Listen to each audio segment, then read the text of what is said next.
Hello and welcome back to the Full-Time Voice. I'm Hannah Morales, and joining me today, as always, is our brilliant football analyst, Gaffers Gesselsies. Gaffer, it's been a whirlwind summer, hasn't it? It certainly has, Hannah. And if there's one story that's dominating headlines right now, it's the sheer intensity of the MLS season and the reverberations from the MLS All-Star Game. What a week it's been, packed with drama, a few surprises, and plenty to discuss as we head into a crucial period for the league. The MLS All-Star Game, a victory overshadowed. Absolutely, Gaffer. The MLS All-Stars defeated the Liga MX All-Stars 3-1 on Wednesday night in Austin, Texas. On paper, it was a comprehensive victory, a reclaiming of regional bragging rights in the 29th edition of the All-Star Game. Goals from Sam Surge, Brian White, and match MVP Ty Baribo lit up Q2 Stadium. It should have been a night of unadulterated celebration for MLS, shouldn't it? It should have, Hannah, and credit where credit is due, the on-field performance was strong. The festivities throughout the week were a success, the crowd was packed, and the atmosphere was electric. But the glaring, unavoidable truth is that the biggest name in global football, Lionel Messi, was absent. And not just him, but his Inter Miami teammate Jordi Alba also missed out despite both being selected for the match. That's the elephant in the room, isn't it? MLS confirmed their absence earlier that Wednesday. It immediately raised questions, particularly given the anticipation surrounding Messi's potential first All-Star appearance after injury kept him out of the 2024 event.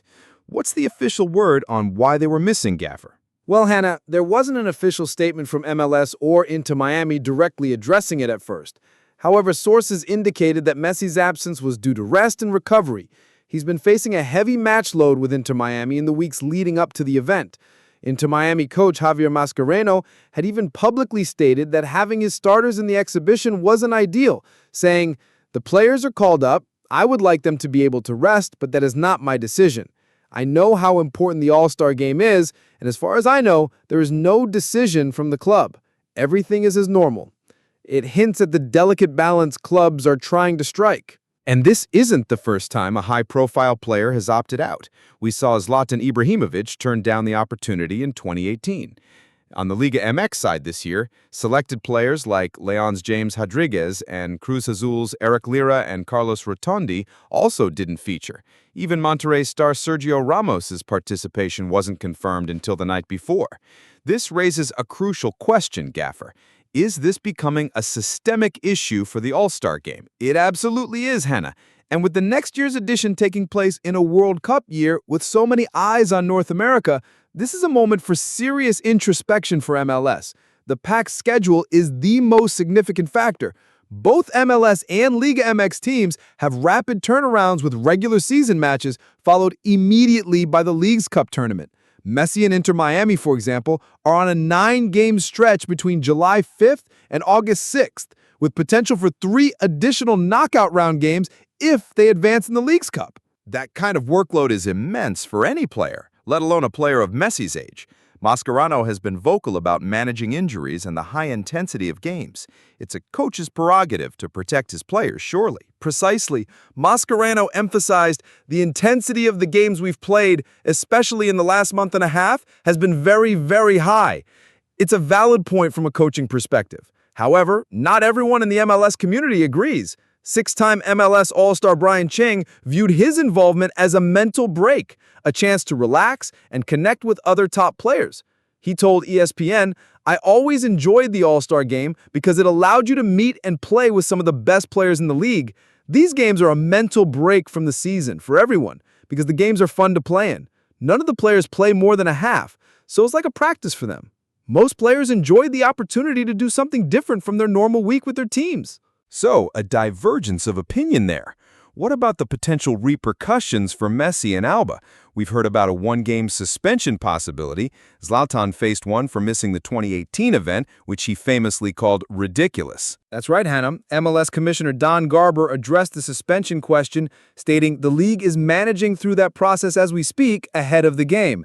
He acknowledged the heavy workload on players, particularly Miami, noting they had a schedule that is unlike any other team. Most of our teams had a 10-day break. Miami hasn't. We had Leo playing 90 minutes in almost all the games. That's 9 games in 35 days. If a sanction is upheld, both Messi and Alba would be required to miss Inter Miami's next match, a clash with FC Cincinnati. MLS is evaluating the situation with Inter Miami, who will likely argue fatigue and overloaded schedule justified their absence. The MLS Liga MX dynamic. Too much of a good thing. Beyond the individual player absences, Gaffer, there's a broader point about the format of the All-Star game. Facing off against Liga MX isn't as unique an opportunity as it once was. We have the Leagues Cup, the Campeones Cup, and clashes and the CONCACAF Champions Cup. Does the All-Star game feel a bit lost in this landscape of MLS v Liga MX battles? Absolutely, Hannah. ESPN's Herculez Gomez, who played in both MLS and Liga MX, hit the nail on the head when he said, "You already have Campeones Cup and you already have Leagues Cup. How much is too much, and then what are we trying to do here? Does a fan really enjoy the All-Star game?" Supporters, especially those who turned up in Messi jerseys at 2-2, might think twice about future All-Star games if the biggest stars aren't there. Gomez emphasized, it's unfortunate because if you wanted to highlight this product or your products to the rest of the league, well, your biggest assets have to be there. So, the league has to find a way to get all players on board, but also, what about the format itself? MLS has a history of tinkering, hasn't it? From games against European club giants to intra-league battles like East versus West? Is it time for another evolution? It's certainly time, Hannah. While the all-star concept is novel to traditional footballing hotbeds, MLS needs to stand out in a crowded American sports landscape and even within its own series of Liga MX versus MLS events. They've shown an appetite for experimenting with new rules and innovations for the global game. The addition of the Skills Challenge is a step in the right direction, with events like Goalie Wars and the Crossbar Challenge. Guests like Clint Dempsey, Lindsay Heaps, Nicky Hernandez, and Oribe Peralta taking part add to the appeal. But what about something more radical? We're seeing the burgeoning scene of alternative tournaments like the soccer tournament, Kings League, and Baller League. Invited teams, celebrities, viral online moments through new rules, small-sided pitches. Could MLS tap into that energy? It's a fascinating thought, Hannah. Josh Harrop, a former Manchester United midfielder and Baller League player, told ESPN earlier this year, I definitely believe what lacks in normal football now is personality, in terms of players being able to be themselves. I'm a big football fan, but I kind of lost interest in watching it as much because games are just so boring and dry. These alternative formats allow players to show off a different side of their character, embrace creativity, and generate genuine viral moments. While some of these ideas might be tested within the Skills Challenge, a full-blown embrace of something truly unconventional for the main event could be a game changer. However, Brian Ching, despite his past enjoyment, doesn't want to see too many changes. He believes the current format keeps it competitive and entertaining for the fans, while keeping it interesting and fun for the players. He highlights the rivalry between the two countries, adding, both teams get to enjoy the experience of playing with the best of the best. It's a balance, then. It is, and Commissioner Garber acknowledged this conundrum. I love the All-Star game. You know, most leagues probably do, but how do you get your players to love the All-Star game? Your partners to love the All-Star game, and fans too? Then he added, 90+% of our Leagues Cup matches are going to be MLS versus Liga MX matches, so maybe it is time for us to evolve the format a bit. We'll see how it plays out. For now, the opponent and date for the 2026 All-Star Game at Bank of America Stadium in Charlotte, North Carolina are still to be determined, as is the crucial question of whether all of the league's biggest names will actually be in attendance. USMT, a Gold Cup blight, and the road to 2026. Moving away from the MLS All-Star Game for a moment, Gaffer, let's talk about the U.S. men's national team. The Gold Cup campaign is wrapped up, and it's fair to say it hasn't been the triumphant return to form many hoped for. The USMT's failure at the Gold Cup makes it clear changes are needed before the 2026 World Cup. How do you assess their performance? Hannah, if we put the USMT on the same August to July calendar as club teams, it's been an incredibly disappointing year. It started so promisingly after the Copa America flameout with the hiring of Pochettino, theoretically one of the best coaches in the world. He's overseen the rise of successful young teams in the Premier League and even managed the likes of Messi, Mbappe, and Neymar at PSG. He was the kind of coach USMT supporters have been craving for a decade. Yet, the results under Pochettino have been far from stellar, haven't they? They struggled to create chances against Panama in the Nations League semifinals, played poorly against Canada, and were comprehensively outplayed by Mexico in the Gold Cup final. Exactly. They got whipped by Turkey and Switzerland in pre-Gold Cup friendlies. Then in the knockout rounds of the Gold Cup, they needed penalties to beat Costa Rica, conceded 20 shots to Guatemala, and then were dominated by Mexico. And then there's the whole ongoing question mark around a potential feud between Pochettino and Christian Pulisic. It's just not what we expected. So, what needs to happen for the USMNT to get back on track before they co-host the World Cup next summer? There's a crucial to-do list, Hannah, and it starts with Pochettino fulfilling what I see as his 3 primary jobs. First, he needs to figure out what achievable style of play gets the most talent on the field. Second, he needs to actually get said talent on the field. And third, given the number of dual nationals in the USMNT pool, he needs to expand the talent pool whenever possible. While it was fun to see new faces get significant playing time this summer, vibes only get you so far. The knockout round statistics from the Gold Cup, non-penalty expected goals of 3.39 to 3.18 allowed, 44.4% final third possession, 50 touches in the penalty area compared to 72 for opponents, against teams whose average ranking was 46 in the world, just isn't good enough for a team with World Cup aspirations. The golden generation, underperforming expectations? You've often spoken about the golden generation of American soccer. Has that really panned out as expected, Gaffer? Unfortunately, Hannah, it hasn't. Pulisic had superstar potential, but he settled more into a Champions League starter level at AC Milan rather than the true global superstar many envisioned. Gio Reyna has been a non-factor at any professional level for the past 3 years. Tyler Adams seemed like a potential Champions League level holding midfielder and has become more like an average Premier League player. Tim Weah probably met expectations as an off-the-bench contributor at Juventus. Weston McKennie has become something closer to a starter at Juve, so he's met his. Serginho Dest moved to Barcelona at 19 and is now playing in the Eredivisie. Chris Richards was at Bayern Munich and is now at Crystal Palace.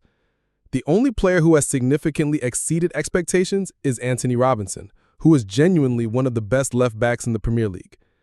The main reason the USMNT isn't better is because most of these guys have landed somewhere around their 50th percentile career outcomes or worse.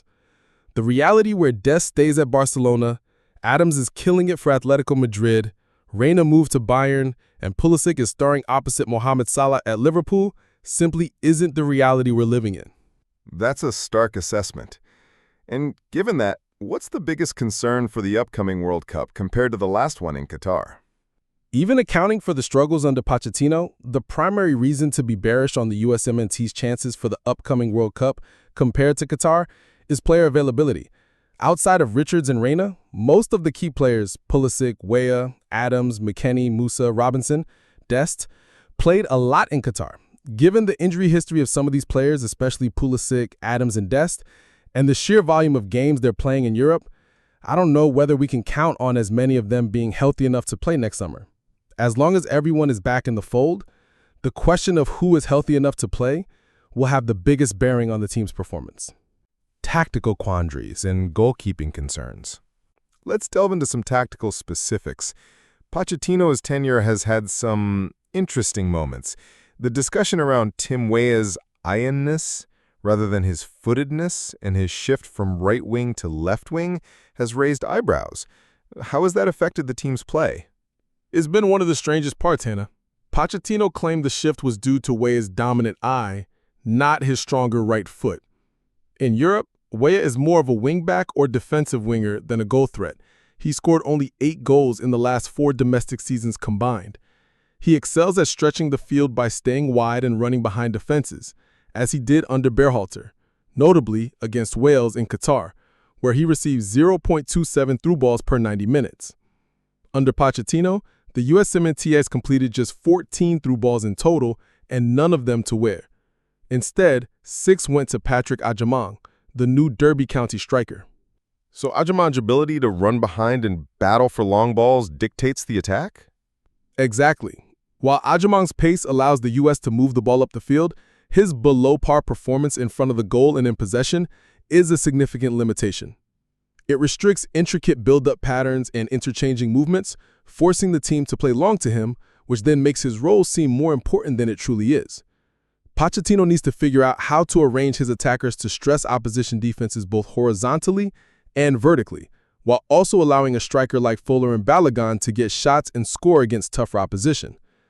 This tactical inflexibility is a major concern. And what about the goalkeeping situation, Gaffer? Matt Turner was a standout shot stopper in MLS, but his club situation is uncertain. What are the options there? It's a huge question mark, Hannah. When Turner was in MLS, he was one of the best shot stoppers the league had ever seen. None of the other potential goalkeepers in MLS have come close to his level. So in theory, if Turner starts playing professional soccer again, he should be the clear best option. Matt Freese was fine in the Gold Cup and excellent in the shootout against Costa Rica, perhaps a Tim Krul-like break in case of penalties for the World Cup. But in regular play, he looked shaky at times. As for Zach Steffen or Patrick Schulte, we simply don't know how they perform at a World Cup level. Goalkeepers are so crucial in tournaments, aren't they? A couple of great saves can be the difference between a group stage exit and a deep run. Absolutely. They don't touch the ball much, but almost every touch is a high-leverage moment. The issue for Turner is playing time. He's expected to sign with Lyon, but that's a massive if, given their financial situation. And Lyon already has a very solid young goalkeeper in Lucas Perry. Unless Perry moves, it's hard to see how a move to Lyon solves Turner's playing time issues from England. This remains a significant headache for Pochettino. Midfield dynamics, from strength to uncertainty. One of the USMNT's clear strengths at the last World Cup was their midfield, McKennie, Adams, and Musa, forming a complementary, high-energy trio. How does that picture look now, Gaffer? It's gone from a position of strength to an uncertainty, Hannah. That trio could outrun almost any other team in the tournament, and were a huge reason the U.S. contested possession so well against England and controlled so much of the ball against the Netherlands. However, McKennie and Musa didn't play in this summer's Gold Cup, and Adams frankly looked awful in the USMNT shirt. After taking leads against Costa Rica and Guatemala, the U.S. should have been able to control those matches, but instead, they hung on for dear life and then couldn't cope against Mexico. So it wasn't just Adams, but a wider issue. Yes, Sebastian Berhalter's set-piece delivery led to important goals, but his overall impact on the game is limited. Luca Dalla Torre is a nice complementary player who makes the right runs and keeps possession, but he's more of someone who helps you once you've gained control, not someone who helps you take control. But Adams' performance was particularly concerning. According to Stats Perform's expected possession value model, he actually decreased the USMNT's chances of scoring with his passing, contributing a total of minus 0.09 XPV over the tournament. No one else who played significant minutes was below 0.07. And what about other midfield options? Johnny Cardoso, bound for Atletico Madrid, barely played in the Gold Cup and struggled against Turkey and Switzerland. Other Europe-based players who featured under Pochettino previously, like Tanner Tessman, Aiden Morris, and Gianluca Busio, weren't on the roster. There's a world where Reina becomes a viable pro again, but he missed the Gold Cup to play 12 total minutes at the Club World Cup. Malik Tillman has emerged as an option with his play this summer and his move to Bayer Leverkusen, but he's more of a floating between the lines tweener than a true central midfielder. The midfield three used to be one of the easiest parts of the starting 11 to predict, but now it's anyone's guess who might be starting in the next set of friendlies. So a lot for Pochettino to unpick there. Indeed, there's talent, but it's a puzzle Pochettino is getting paid to solve. He has to find a way to make that midfield robust and influential again. Transfer rumors and future prospects. Shifting gears slightly, Gaffer, the transfer window is always buzzing. We've heard some significant news, particularly regarding LAFC. A source told ESPN that they are interested in signing Tottenham forward Son Heung-min. That would be a massive statement, wouldn't it? It would be, Hannah. Son is a global superstar, and if LAFC pulls that off, it would be one of the biggest coups in MLS history. It shows the ambition of certain clubs in the league to bring in top-tier talent, not just for branding, but to genuinely elevate the on-field product. We've seen with Messi's arrival how the single player can transform a league's profile. LAFC has always been a forward-thinking club, and this kind of move aligns with their philosophy. And on the topic of big names, what about Lionel Messi's contract situation with Inter Miami? He's in the final year, and while he seems happy, Como boss Serge Fabregas hasn't ruled out the possibility of him signing for the Italian club one day. That's always going to be a discussion point, Hannah. Messi is happy in the U.S., but football is a fluid business. Fabregas' comments, coming from someone so close to Messi, certainly keep the rumor mill churning. For now, he's an Inter Miami player, and his impact on and off the field has been immeasurable. His 5-game multi-goal streak, before being snapped in the 3-0 loss to Cincinnati, just shows his consistent brilliance. But the question of his future will undoubtedly linger until an extension is signed. And we've seen other significant moves as well. Thiago Almada completed his move to Atletico Madrid from Botafogo, a significant transfer for a young talent. Almada's move to Atletico Madrid is a perfect example of the evolving transfer landscape in MLS. It's not just about bringing in aging stars, it's about developing young talent and then seeing them move to top European clubs for significant fees. It demonstrates the league's growing credibility as a platform for player development. And finally, a quick note on the kits. ESPN ranked all 11 MLS teams' third kits for 2025 with those throwback-inspired shirts. It's always fun to see the creative designs and how teams embrace their history. It certainly is, Hannah. Those throwback kits often resonate strongly with fans, bridging the past and present. It's another way the league engages its fan base and injects a bit of fun and nostalgia into the visual identity of the teams. The 90s vibes and orcas, as some reviewers mentioned, are always a hit. Looking ahead, Gaffer, as we wrap up today's show, what are your final thoughts on the state of MLS and the USMNT as we look towards a critical period for North American soccer? Hannah, it's a moment of